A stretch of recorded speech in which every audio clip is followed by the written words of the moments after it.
great having all of you on this forum today.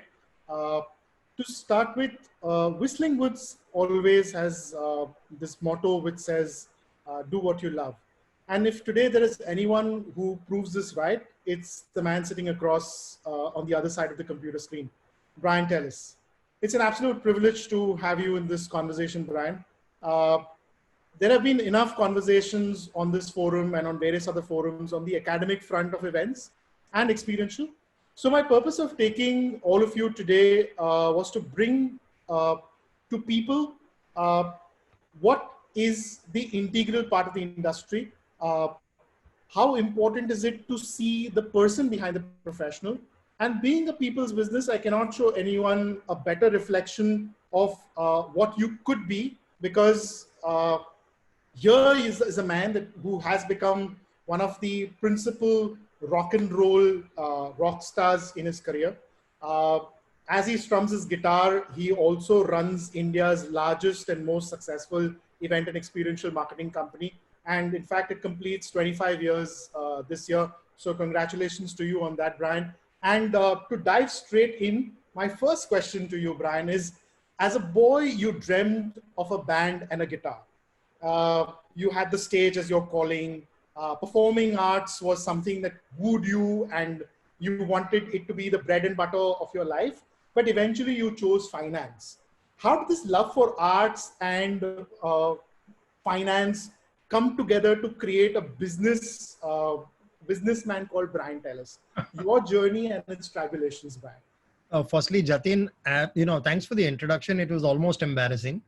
I'm going to destroy everything you said about me in the process of an honest back and forth or a conversation. That's the only way I know how to be. But you're right in very many ways. So, I'm someone who's always kind of chased happiness, so to speak. Right from the time I was really young, I always wanted to do things that I enjoyed. It didn't sound at that time so profound as I want to chase happiness.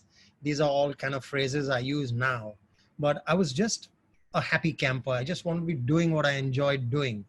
And in my early years growing up, I've grown up and still live in Bandra in Mumbai, wonderful suburb. And, back in the day, and it still continues to be a kind of a hub for the performing arts. And, I love the performing arts from the time I was a little kid. We have something really tiny here, which is more church run, called the zonals, where it's a kind of a system that allows for you to take part in little one act plays, or to sing, or to play an instrument, or to act, to be part of a choir. There are various opportunities, and I was very fortunate that I was thrown into that mix very early in life. And that's really what, how should I say, fueled that passion in me toward performing arts. So, I embraced it with open arms, to be honest. In fact, we've had some fun stories to tell, in theater especially. I mean, I've got one that I'd like to share. It just sounds like I'm indulging myself, but so be it. I live very close to Mehboob Studio. And one of the early plays that we did was written by Imtiaz Khan and directed by a certain Amjad Khan. No one knew who they were at that time. And then the year after he directed us, Amjad went on to get an offer in a film called Sholay, and the rest is history. So it's amazing how people, when they follow their passion, when they chase happiness, how, the universe conspires to kind of make what they want happen around them and for them.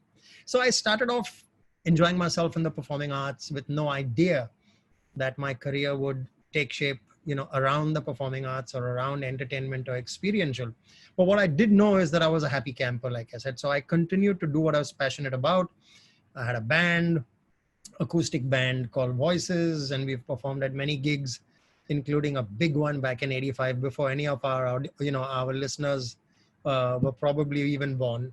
It was a concert for Aid Bhopal. We performed there. One thing led to another. I was anchoring a lot of shows thanks to theater. And anchoring fashion shows, anchoring live shows. One thing led to another. Radio opened in '93, and because I knew my music and I spoke too much for my age and size, they invited me to try out anchoring on radio, or being a radio jock, as we call it. So that worked, and in the process, of course, I've been part of various musicals in the early days. We did many plays. We did, for people who love musicals and follow musicals, back in the day, in 79, I was part of Joseph and his amazing Technicolor Dreamcoat. In 85, along with Alec Padamsi, I played Perron in Evita, then went on to play the narrator in Grease Lightning, which had Shamak and Sunita playing the male and female lead. I played the narrator. And of course, more recently, I did Beauty and I played a part in Beauty and the Beast. And then, of course, later in Sing India Sing. So the idea really was to follow my passion. One of my passions was travel at that time. So the story is, I have, and I want to tell all our friends who are tuned in, don't let your career be as warped as mine was. I'm in a good position to advise people because I did a whole lot of things wrong. And so I know what you shouldn't do. And that's exactly what I did. I love travel. I went into travel. I joined the airline business and I was in finance. I'm a BCom graduate and I did a diploma in business management in the very early days, along with my graduation actually. And I did a job in the accounts and finance department in a pharmaceutical company, believe it or not. And then I loved travel. So an opportunity came toward me for an airline job and I took it. So, I went into the accounts department or finance department of an airline. Then they found that I have a bit of a loose tongue and I could maybe do something in sales. So they moved me to sales and I was really happy in sales because, I found in, people interaction, something that I completely enjoyed. And then joined another airline back in finance. Don't ask me why. I don't have answers. Back in finance. And then in the second airline as well, went back to sales. And then went into a third airline, fortunately, directly into sales this time. So that was Pan Am, Air Canada, Air France. And it was around that time, 93, when radio opened up, FM radio. And like I said earlier, I got called in and radio happened. And at that time, I was anchoring a lot of shows, lots and lots of shows. And I figured that there was a need for someone to collate, someone to organize these shows. What we now call experiential marketing or event management, have it whichever way you want. And fortunately, quite by default, I had done my commerce. I had messed around with a little bit of accounting and finance, as a professional, be it a stage professional or a radio professional or an anchor. I had dealt with stuff, both from a book perspective and from a personal perspective. And I had a couple of friends, again, did something they tell you not to do at business school, which is to get into business with friends and family. And I did exactly that. So I was a bit of a rebel kid that reveled in doing things that you were not supposed to do or not advised to do. But we started, Fountainhead in early 95, in Feb of 95. So that's been the broad journey of how I got into the business of managing experiences, because it married for me the potential of what I had enjoyed as a voyager, as a traveler, as someone who was pursuing his passions. I married that to a business opportunity in early 95, along with a couple of partners who are still really happy partners with me, Neil and Otis. We had some fun conversations in that process of figuring out whether we should and how should we run it. It was very early days. Yeah. So while you've been a fashion show host, an actor at musicals, Broadway theater, jump jobs in finance and sales, did you ever chance to get those airline tickets and still do those trips that you always wanted to? I did, I did actually, Jatin, and I continue to love travel and do travel. I got those airline tickets, and guess what? Even used that to actually go to concerts and festivals that I wanted to. And again, I'm going to sound like I'm indulging myself, but this is the power of chasing your passion. So while I had the opportunity to travel, which I love seeing new places, love meeting new people, but I also had the privilege of visiting a lot of festivals and concerts internationally.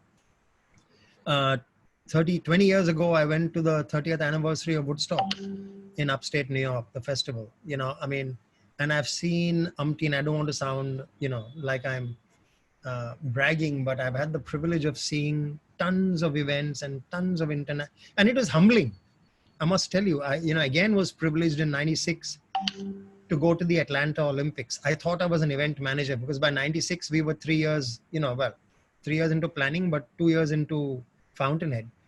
And I thought like, we are event managers, and I went to the Olympics in Atlanta, and I was so humbled because, you think you're doing events, and when you go to something like the Olympics and you figure the logistics and what they actually go through to put those logistics together, it's a humbling and a learning experience. So, while many know your professional journey and a lot of people also know about Fountainhead, uh, not many have seen the people behind it. So, I want to take this opportunity pertinently to ask you and understand what are the values and attributes or life examples or experiences you have incorporated as Brian into the ecosystem of FH. What sum and parts of Brian does FH compose of today?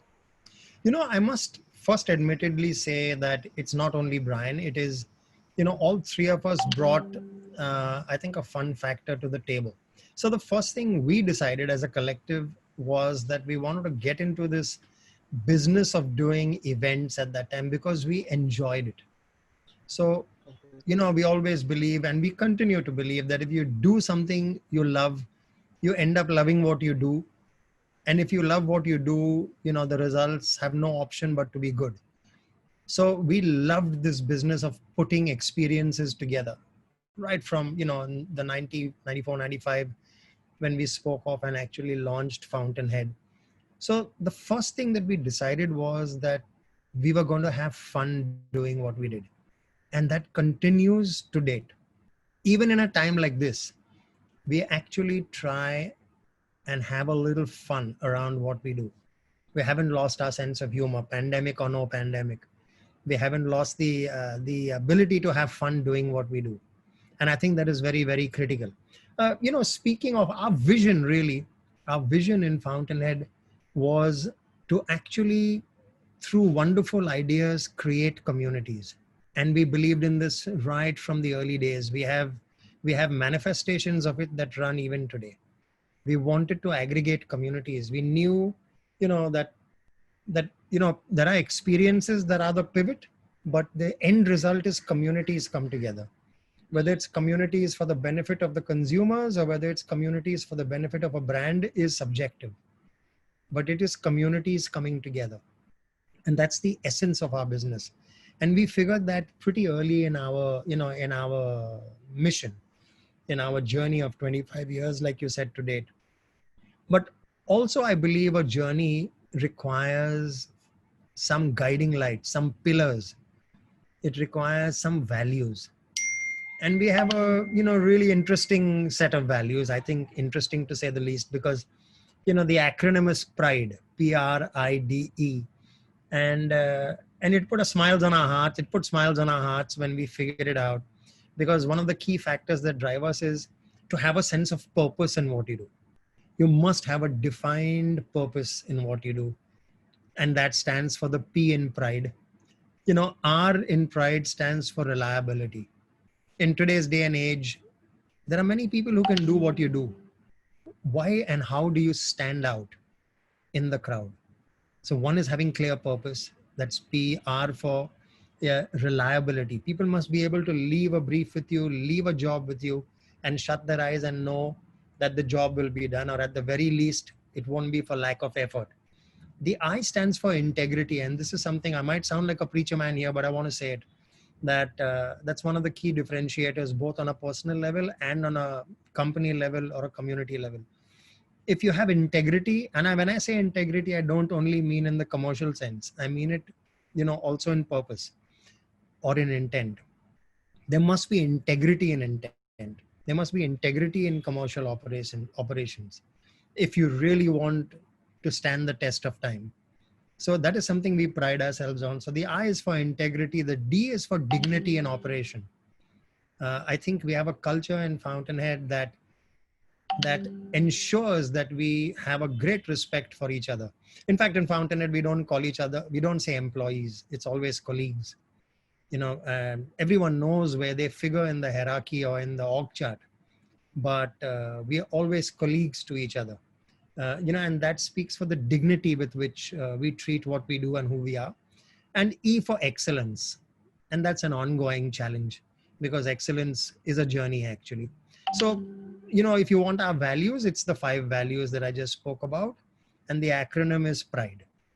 I think it's one of the most brilliantly put piece as far as any enterprise would be concerned, and it's much relevant to our business. So if anybody out here wants to take forward a thought and launch himself into the deep, then this is where you could pick off a page from Brian's book and work towards it.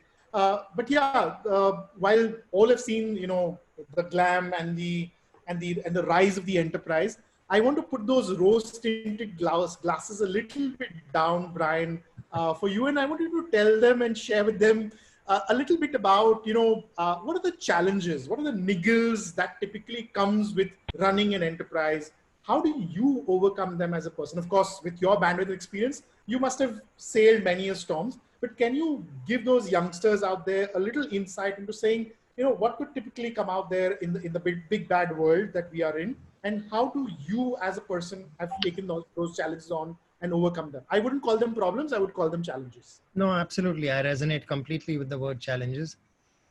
There is no success without challenges. Even success actually is a state of mind. What defines success? Does it mean the amount of money you have in your bank account? Not necessarily. What defines success? Success is a state of mind, right? And you should define who you are and what that state of mind is looking for. Okay. There is no success without challenges. Even today in my life and anyone's life, there are and will continue to be challenges. Okay.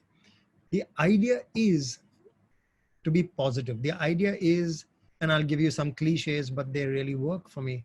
The glass is never half empty. It's always half full. It's about being able to dwell on the positives rather than the negatives. You could choose to be negative and look at the glass half full, or you could choose to be positive and look at the glass positive and look at the glass half full, or negative and look at the glass half empty. I'd rather look at the glass half full and keep building on it till hopefully we all have a full glass. So I think attitude is very important. Now, speaking of challenges arise very, very often. But some of the large ones that we have faced, I'll never forget. In the early days of Fountainhead, we were 2 of us out of the 3 were corporate people. And I was always had a penchant for business development. So because I was out there and I'd go on, kind of sales calls, if you want to call it that, meet with people and, try and get them to do events. And the first question thrown at me was, but I don't need an event management agency. We have an admin department that does our events. Back in the day, the concept of event management agency didn't exist. It was corporate events were done or coordinated by the admin department of that brand or of that corporate.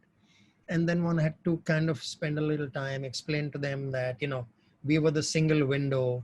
I always say we are the creative glue between the objectivity of an organization, and the end consumer. So we are the creative glue between a supply and demand situation. We are the people who understand the demand from a brand perspective, understand the supply chain, and actually put it together intelligently and creatively. So then that process was slow. We faced, that was the first challenge. People actually being very skeptical about who we were and what we could bring to the table. Then in the real world, there were many other challenges. I don't know if our friends listening in would remember, but in 2008, there was an incredible economic slowdown. And it was a challenge to say the least. But these are moments when, I always believe there are boys to men moments. Without challenges, you wouldn't be able to up the bar. And I always, including the current challenge that we're facing, and we'll talk about that later maybe. But if there is a challenge there are 2 ways one can treat it. Recently, I saw a meme that really struck me. The meme, many of you may have seen it, but it was the word fear. FEAR, and there were two interpretations to it, which I thought was quite interesting. One was, forget, F for forget, E for everything, A for and R for run. Forget everything and run was one approach to fear. The other approach to fear was face everything and rise. And I think it is quite appropriate. When there are challenges, there are two ways one can approach it. One can forget everything and run, one can face everything and rise. And in 2008, we took a decision to face everything and rise. And what we did was we led from the front. We stood solidly by each other. We approached clients in a slightly different way. We were close to disbanding as a company, Jatin, at that time, because the challenges, financial challenges and everything were huge. We went for large periods of time without a salary, pretty much not knowing how to meet the next month's expenses. But we had firm belief and resolve, which is what everyone needs. There must be that courage of conviction to take it forward. That was one challenge. So you need to be resolute. I believe there are times when, you must make the boys to men transition. And I get quite excited about it, actually. Challenges motivate me. And sometimes it kills you in double quick time as well, but it motivates me to begin with. And another challenge was we were the company that, if you remember, before the IPL, there was the ICL, which happened. And we were the agency doing it. And I won't get into the micro details, but certain things happened and it shut down, and we were right in the eye of the storm from an operational point of view. And that's another time when it broke our backs. It broke our backs completely. From a commercial point of view or financial point of view, it broke our backs. From a spirit point of view, it broke our backs. But that was the second time that we really came to the party and got stronger. So it's about those moments where you overcome challenges and you become even stronger by virtue of overcoming those challenges. And as a company with many partners, obviously we're all made differently, and we face challenges ever so often where, assuming you and me were partners, you say something and I completely disagree with what you're saying, and we can do one of two things. We can choose to go crazy and debate and kind of destroy each other in the process, or we can choose to constructively debate it hard. But at the end of the day, we must agree to disagree. So once we've debated it hard and we've understood the problem at hand, either me or you must have the grace to say, okay, I still believe that this is how we should do it, but I see some sense in your rationale. Let's go with how you're doing it. Once you make that decision, then stick with it. Don't keep reminding the other person that, look, I told you so, look, I told you so. So that's the power of teamwork. Okay. And I think that's another bit that I want to emphasize to all our friends today, that while it is about you going out there to make, something of yourself, you're part of a team. And when you're part of a team, you must become a good team player. You might attain leadership within that team, but even when you're leading a team, don't forget you're as good as the team with you. I always say to myself, actually, that if the people who work with me in certain designations are not better than me, then I'm doing something wrong. If my CFO is not a better finance person than I am, then I'm doing something wrong. If my business development person is not better than me as a business developer, then I'm doing something wrong. I should not be insecure. We should not be insecure about who we are, or more importantly, who we aren't. We should be secure about who we are. So these are some of the challenges, Jatin, that we faced. But it's about being resolute. It's about being obstinate. It's about being convicted about who we are and what we can do. Easier said than done. But like I said, that's the boys to men transition time. So do I see a book called Boys to Men by Brian Tellis in the next? That's the one passion point that I haven't been able to take to fruition. I think you should, because I could hear you for hours talking on entrepreneurship, and I think if anyone else is on this conversation right now, they should actually record this and play it over and over again, like a cassette tape. There's a book I want to write called, and I've started working on it, but this is classic me. The working title of the book is called #Chase That Dream, because I actually believe that each one of us is born with a dream, And there's a process that one has to follow, of course, when you're chasing that dream, which maybe we will come to a little later. But I believe that there was a time when if I told someone I was getting into the events business, they'd wonder if I was nuts. They'd say, what? In fact, it happened when I was, when we were deciding to start Fountainhead, people said, you've got a job in an airline. What kind of a loser are you? Why are you giving up a job with a multinational to start something? I mean, how ridiculous is that? So, there are many challenges that come your way in very many avatars. But like I said, hashtag chase that dream. I think that held me in good stead. Today, things have changed. Today, you can become a singer and earn a living out of it. You could become an actor and earn a living out of it. You could become a dancer and earn a living out of it. No free lunches. Nothing's easy. But you can. When I was growing up, either you were a doctor, engineer, pilot, or something like that. I must tell you a funny story. When we were choosing our graduation streams, science was for the doctor, engineer, pilot, shippy, whatever else.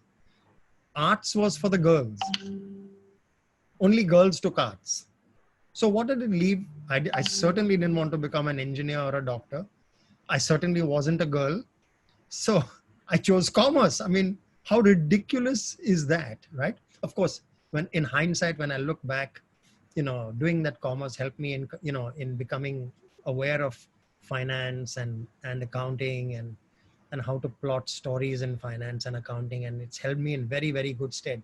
But I'm just saying that, one needs to look inside of you, understand who you are, figure out what you want, who you want to be and where you want to go, and then chase that, with the conviction and passion that it requires.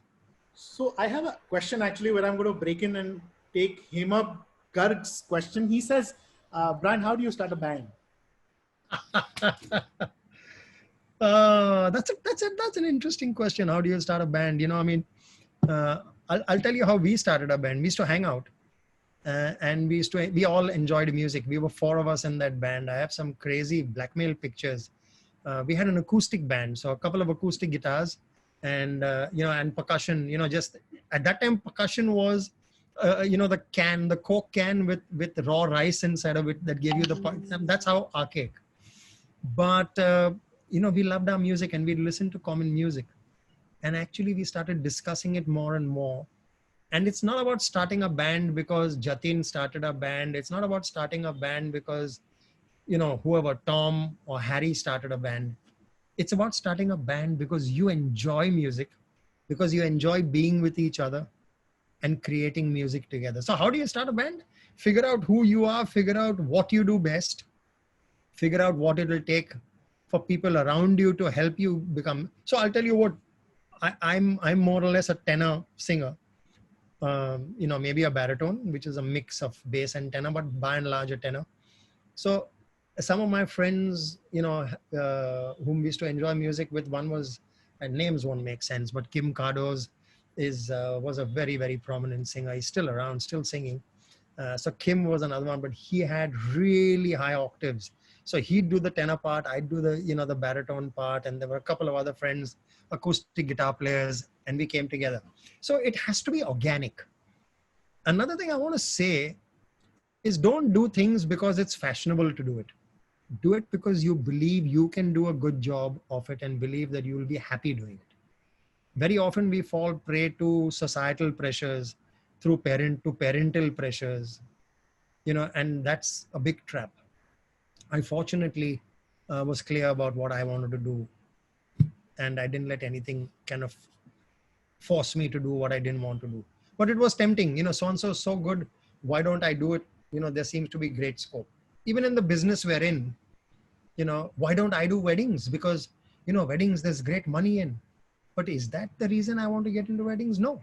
Do I enjoy doing weddings? Am I the best at doing weddings? Maybe not.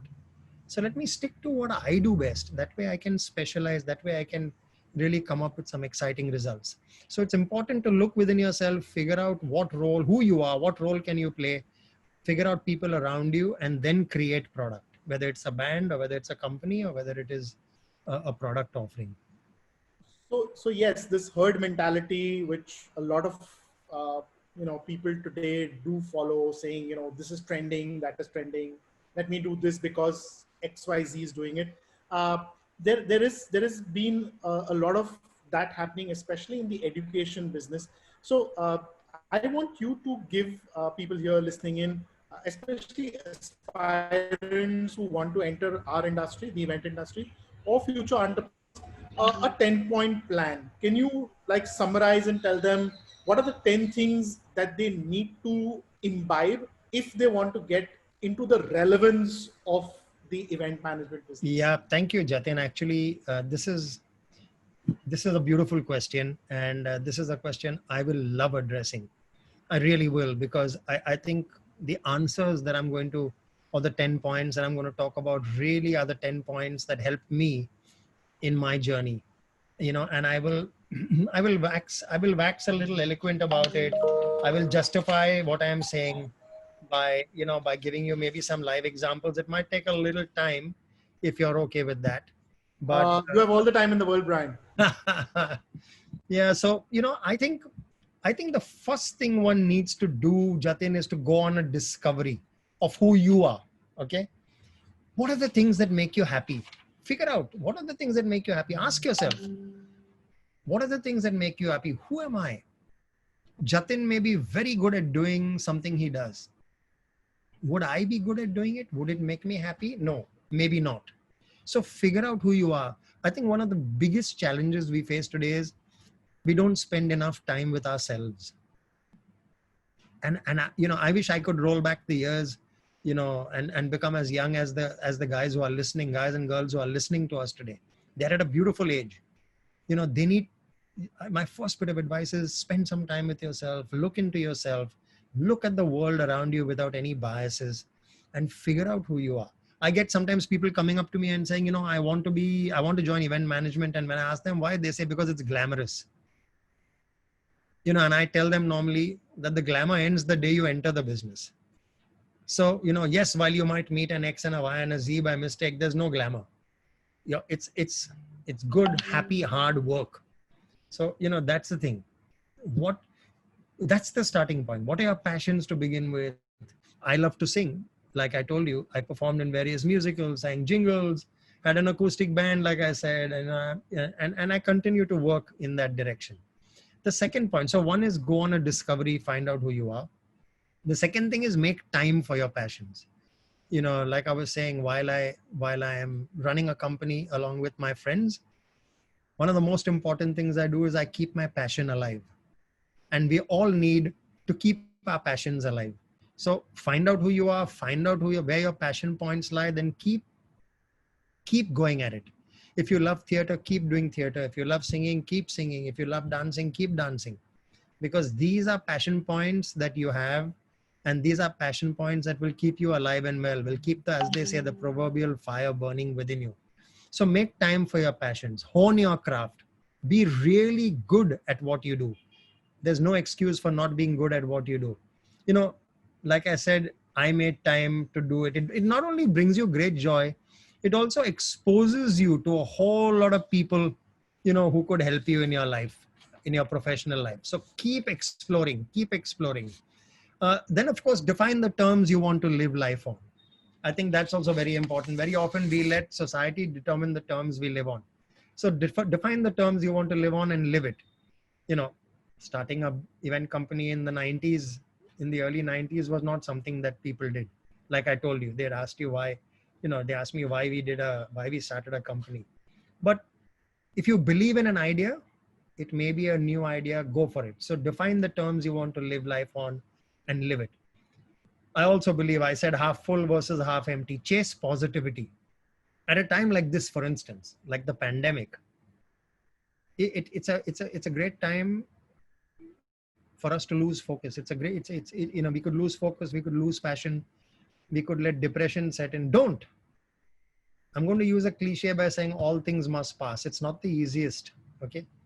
But all things must pass. Use this time to catch up on who you are, to catch up on learning. For instance, event management. It's a great time to kind of, now, if your passion is towards creating experiences, now is a great time to commit.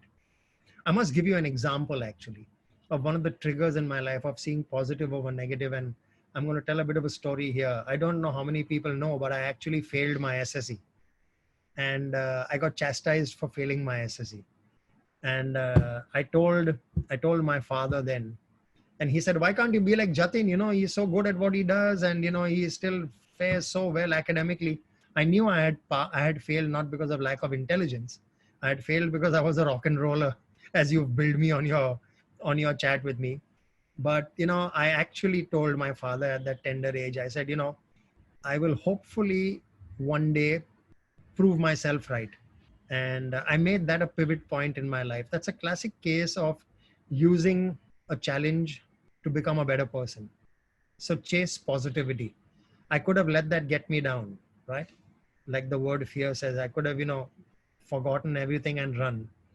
But you know, you face everything and rise. Another very important thing that I want to share is be a student for life.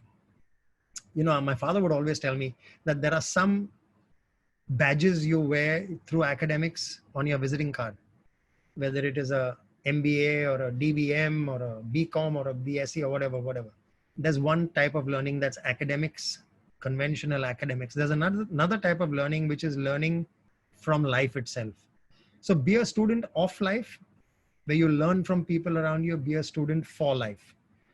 Because the moment you think you've learned enough and you've arrived is actually when you're going south. So always understand, sometimes one gets complacent, you know, and one feels that one has learned a lot and, you know, one doesn't need to kind of learn anymore. That's a very dangerous position to be in. I also believe that one needs to stay hungry. Now, one could say, I've done it, yaar. You know, I mean, I've done everything now. You know, I've worked hard all my life. I want to sit back. I don't believe in that. I'm not saying you need to kill yourself. No. But you need to stay hungry. I'm still hungry. I'm hungry to write a book. I am hungry to contribute and get into the business of education. And I will do it.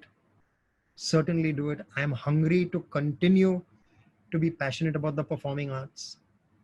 I've started something new called Tell Us Like It Is, which is an audiovisual offering. And I've got a couple of other plans to do it. I'm not using this as a sales platform. I'm just saying that one needs to stay hungry. One needs to stay hungry and do things you enjoy, because if you do things you enjoy, you enjoy it. So, you know, it's not a scourge or a dirge. You're enjoying doing it. So stay hungry. And there are many ways to do it. You can stay hungry for newer experiences, whether it's attending festivals, whether it is actually learning stuff. You know, one of my passions is corporate etiquette and protocol, which I want to get into from a teaching point of view and things like that. So keep looking inside, keep looking into that proverbial mirror and stay hungry for learning, stay hungry for growth, because the easiest thing is to settle into complacency. I'm going to say one thing which many people have disagreed with me on, but I want to say it since you asked me. I would never make money the top of my value chain. It's important. Don't get me wrong. I want the proverbial good life. I want the proverbial good life. But I do believe that if you want to really be effective and also earn money, you need to be doing something that you're cut out to do. So if you chase happiness, chase contentment, commerce follows. If you're doing what you're happy doing, if you're doing what you're passionate about, automatically commerce will follow, because you'll shine at what you do. I also think you need to know the difference between being passive and going with the flow and actually redefining who you are. It's very easy for us to get lost in the crowd. So do you want to get lost in the crowd? None of us want to. We all want to be individuals. I never I'm not saying put someone else down, but know the difference between the two. And I think, Jatin, the most important thing I want to share today is you need to enjoy the journey. Enjoy every day, because boundaries, destinations always get redefined. Today I want to be, what's good enough? Is a motorbike good enough? Is a car good enough? Which car is good enough? How many cars are good enough? Is a rented home good enough? Is a owned home good enough? Is 2-bedroom enough? Is 3-bedroom enough? Life constantly changes, destinations constantly change, objectivity constantly changes, but the joy is in enjoying the journey. So enjoy who you are, enjoy what you do on a day-to-day basis. And if you do that, there's no looking back. I know I'm sounding like a preacher man, but it's coming from a very, very deep place in my heart. Enjoy the journey. Honestly, I'm loving this conversation. I don't know about the others on this group, but it's really coming from the heart. And the fact that Brian, you've put it in the right way, saying enjoy the journey. In my 30 years of this business, the primary thing about the whole journey of being an event manager on one side and being an educator on the side is that I enjoy teaching what I have learned from the brick and mortar way.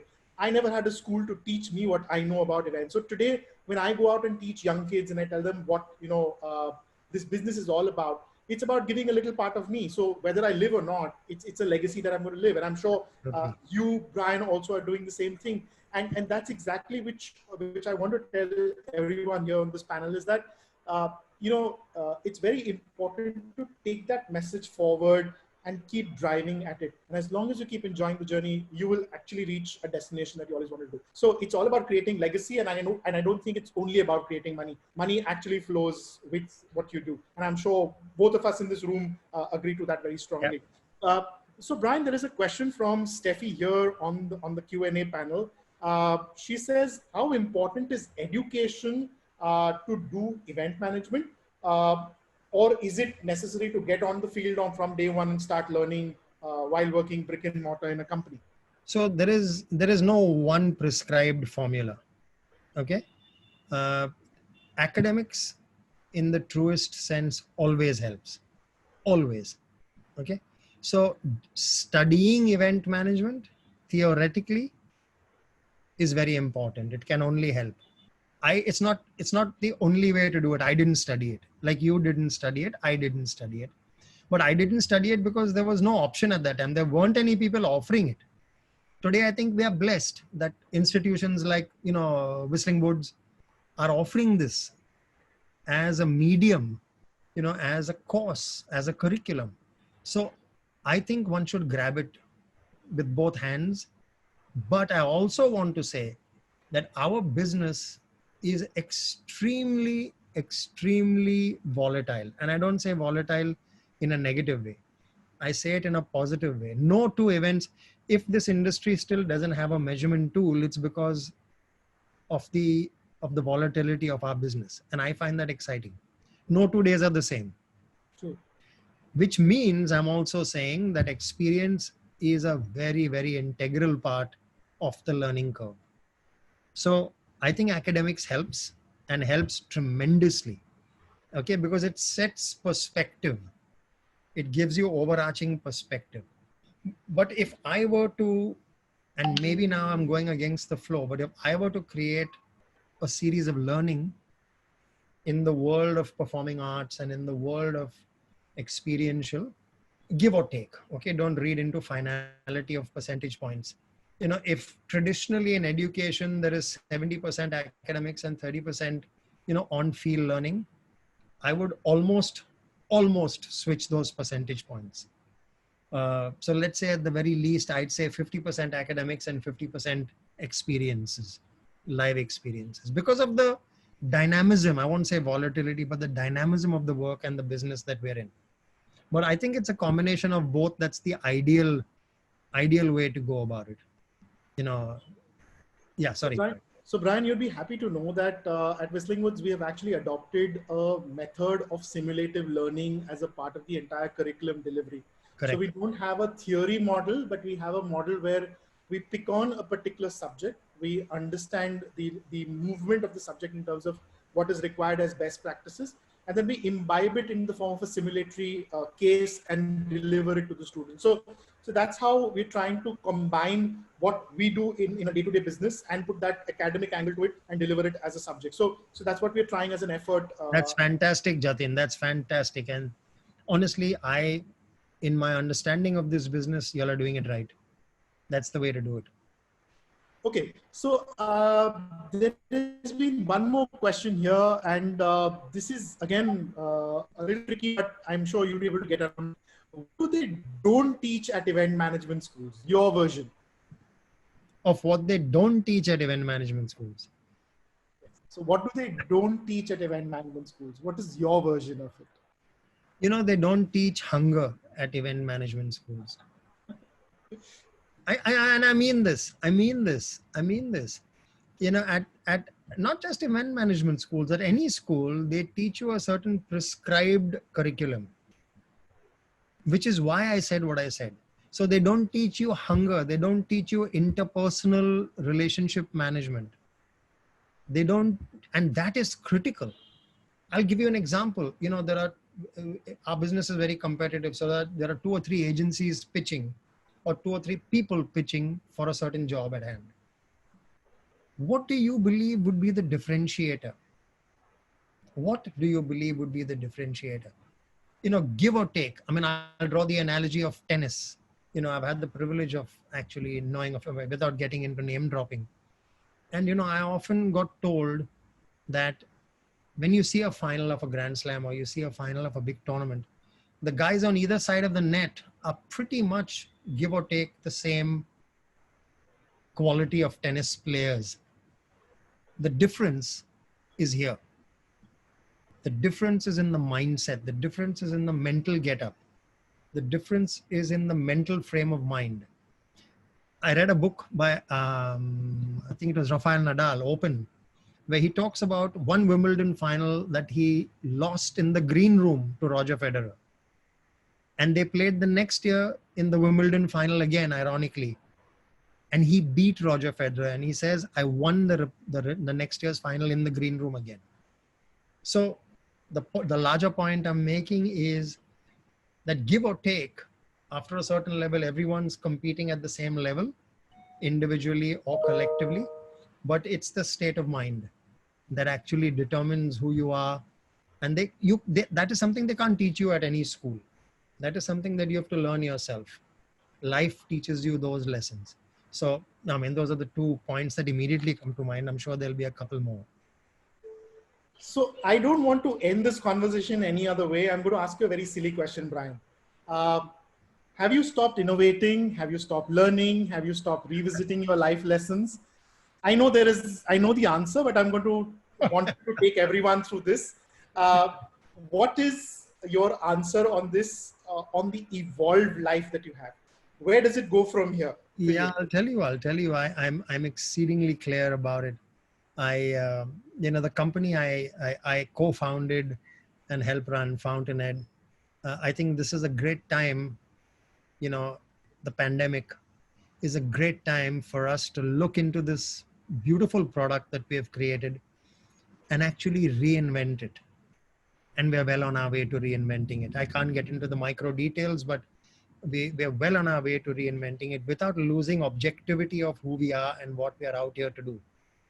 We are out here, to create communities of relevance and marry those communities of relevance to brands, to objectivity, to further purpose, right? So we're clear about our objectives, but how we do it is a constantly evolving methodology. So at this point in time, as far as the experiential marketing business is concerned, it happened in a certain way. Now is a great time to look internally and look externally and see how best we can reinvent, and not reinvent for the sake of reinventing, but reinvent for the sake of heightening efficiencies and effectiveness. So we are very excited about this in a strange way. There are challenges, don't get me wrong. I'm not trying to make it sound like it's a picnic. There are huge, probably the level of challenges we've not faced in 25 years. But there are 2 ways one can look at it, right? Is it half full or half empty? And we choose to look at it as half full. It is also a great opportunity for us to raise the bar. What are we known for so far? How can we reinvent? Should we reinvent that? And if we should reinvent that, how do we reinvent it? Do we forget the past? No, we build on the past. So these are all, pulls and pushes that I find it terribly exciting. That's the one thing as far as the company is concerned and the business of experiential marketing. If I have to stay relevant both to my company and to the world that I live in, I have to keep, if you remember, I said, stay hungry. And you prompted me with the thought of the book. It's a great time for me to actually put thoughts, and I actually have started putting thoughts down on the book. I don't know if I'll call it #chase that dream, but but I'm working further on it because it's the journey that's important. What I call it and when I release it is important, but not that important. So I'm working on that. I've been passionate about education, which is why I'm here this evening, sharing, thoughts about who I am and what I do and how I believe things should be done. And I have plans in the education business as well, which I'm pursuing quite actively. I want to create some products that I will put out, not just in experiential, but in the peripheral world around. I'm a passionate performing arts person. I'm a very passionate protocol and etiquette person. So I'm actually thinking of stuff that I can do in the field of education. And I'm actually revisiting what I can do as a performer, because I don't think I'll ever not be a performer. So I mean, just by the way, I've recreated a new radio show. I mean, I do the blues show on radio on 94.3. I've just created a new show called Rock and Roller Coaster, which is about classic rock, and it will go on air probably sometime in June. On a Saturday morning, you'll hear the same old voice, this time telling stories about rock and roll. So I'm rediscovering who I am on radio. I'm rediscovering who I am as a working professional. I'm pursuing education, in the various passion areas of my life. And there are a couple of more things that I'm working on the side. I mean, obviously I've got my plate full. So I'm still hungry. So I just want to add to what you said about evolved learning, especially from a perspective of the business that we are in. Fountainhead started off as a BTL company. I know the old journey of Celebrate Bandra and where it all began, and then somewhere around the early start of the century, you had Mahindra's Blue, and then now I for India. So it's been a complete transformation. Just a few bits on it, if you could share, Brian. Oh, sure. So when we started Fountain off in 95, we were just doing, or thought we would just be doing, what we know as mandated events, event management. It was a few years later when we actually delved into the back end and started something called Production Terminus, which deals with the back end, backward integration, where we do, it's not part of Fountainhead, but we do, kind of backward stage, sets, light, sound, and all of that. That was the first move. The second move was we created, or because we believe that there's not only the brand side to what we do, there is also the consumer side to what we do. So very early in the day, we created Celebrate Bandra, which was celebrating communities. And I'm talking about late 90s. I'm talking about as far back as that time. We created Celebrate Bandra. I remember the first time I went to sell it to an advertising agency, they proverbially put me into the shredder and took the shreds and put it back into the shredder. So, what kind of a loser are you? But, today Celebrate Bandra is not just successful, but it has given rise to many other such festivals that celebrate geographies. Then, of course, we realized that we need to create properties that we don't necessarily own, that we create for communities or brands. So Celebrate Bandra was a brand we created for a community. The Mahindra Blues, we figured that there was a one-line brief on how can we make India relevant, create an emotional bridge between India and the southern states of America for reasons of product from the group and things like that. And so we figured music was a great way to do it, because in the southern states of America, in the fields of America, music was very big. What was the genre of music? Blues. Again, the naysayer would say English music is niche in India and blues is niche within niche. So, how silly are you? But we backed ourselves and we did it. And what we did to counter that was we created arms for it. So it's the largest active blues community online.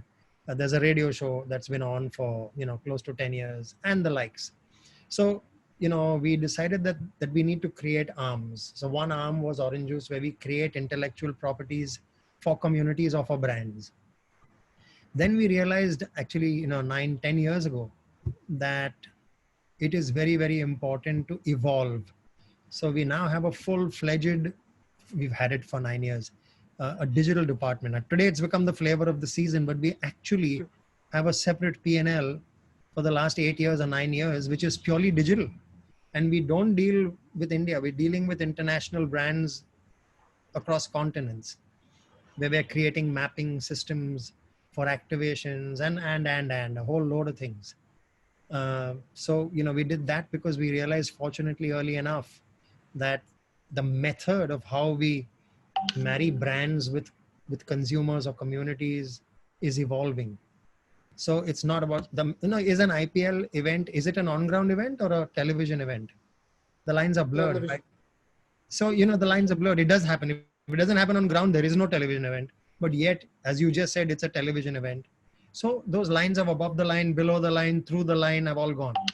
So given that as the analogy, even the line of work that we do, is it an on ground thing, experiential? Maybe not. Maybe it's digital. Maybe it's on ground means digital meets television. Maybe it's on ground meets radio. Who knows, right? So that was, the digital arm. And then, of course, we're all travel junkies, like I said. So MICE was something, because we're in the business of creating experiences, and travel, like we've always said, is an integral experience. But it's not about just doing the conventional things in travel. It's about creating, newer properties, not new for the sake of new, but creating relevant properties and things like that. So it's been a constantly evolving journey. So when this happened, you mentioned I for India, it wasn't new to us. In fact, before that, we did a global event which went out to 40 countries, but it was private, for the Dentsu network, which we drove out of Sweden. The main hub was Sweden, and it went out to close to 40 countries, which had all kinds of content, from entertainment to speeches to panel discussions and the likes. So it was not new to us. So the idea is to be proactive and not reactive. And I think as a company, we've, out of design and out of intent, we've managed to stay proactive. Even as we speak, we're wondering, everyone is saying phygital is the new way. It's not new, it was there. It's, maybe measurement and maybe effectiveness of measurement, maybe rollout, you know, there are many things on our minds at the moment. So the journey has been absorbing, to say the least. Not everything translates down to the bottom line, in the balance sheet, but it's about reinventing who you are. And I always believe creativity is not creative for the sake of being creative. Creativity has to be relevant to objectives. I mean, let's put a man on the moon. Why? Do we need to put a man on the moon? And if we are putting a man on the moon, what is it standing for? Can he go and paint the moon red? Maybe there's a thought there. Maybe Asian Paints will be the sponsor. Is there a purpose to doing what we do, technologically or experientially? So one needs to go beyond. Initially we were treated as, and I'm going to say this to all the kids who are listening in. Initially, experiential was treated as, if you didn't have a career option in anything else, then go to event management. You were seen as, the low end of the marketing and advertising value chain. It's not that anymore. We enjoy, before the pandemic, of course, 2019 results that show that beyond digital, we are the fastest growing, or were the fastest growing vertical in the marketing and advertising firmament. We were growing at around 14%, which, except, like I said, for 2 or 3 digital arms, nothing was growing as quickly as experiential management. Because we grow from 2 points of view. We grow from a larger share of the marketing pie, and we also grow from unorganized becoming organized. Events have happened from time immemorial, but the good thing is more and more unorganized events, or events that didn't reach balance sheets of companies, are now being executed by traditional event management companies. So it's a great industry to belong to. Even now, at this time, I say it. No 2 days are the same. It's growing exponentially.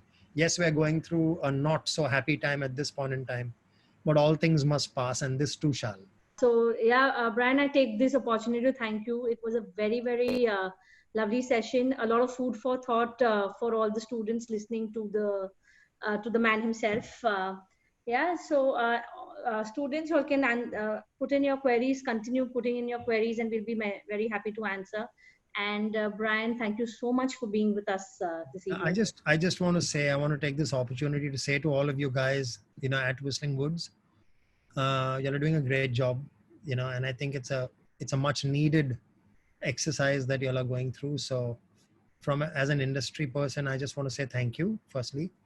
I know the conversation has been a bit heavy and and storytelling, but I just want to tell all our friends who are listening in that I firmly believe that if the reasons for getting into this industry are right, you're getting into a very, very exciting industry. I keep saying no 2 days will be the same. Are you ready for that level of excitement? Because if you are ready for that level of excitement, this is the right industry you're getting into. I think it's growing and growing exponentially. And I want to just be motivational, to them. I just want to encourage them to say, come in with purpose, and you will find a nice, shiny, happy place in this industry. And I mean it. I'm not just making this happy sounding closing remarks. I'm not that kind of person. I just want to say that this is a great industry. You need to look internally and figure if you are meant for this industry. And if you are, don't let anything hold you back. Not even me. Just go for it. Thank you for being with us today. It's been an amazing afternoon, and I can't be more gratuitous on this one. It's been a great afternoon. I'm sure all those who tuned in also got some really interesting insights besides the general academia that we do deliver on this forum. So thank you again on behalf of all of us at Whistling Woods for taking this time out. And we look forward to seeing you on our campus, because I think you can add much more value to what we do. And thank you for reminding us that this business is all about doing what we love. And that's exactly what you're doing. And that's exactly what we want to do. So I look forward to seeing you as soon as this lockdown opens on the campus.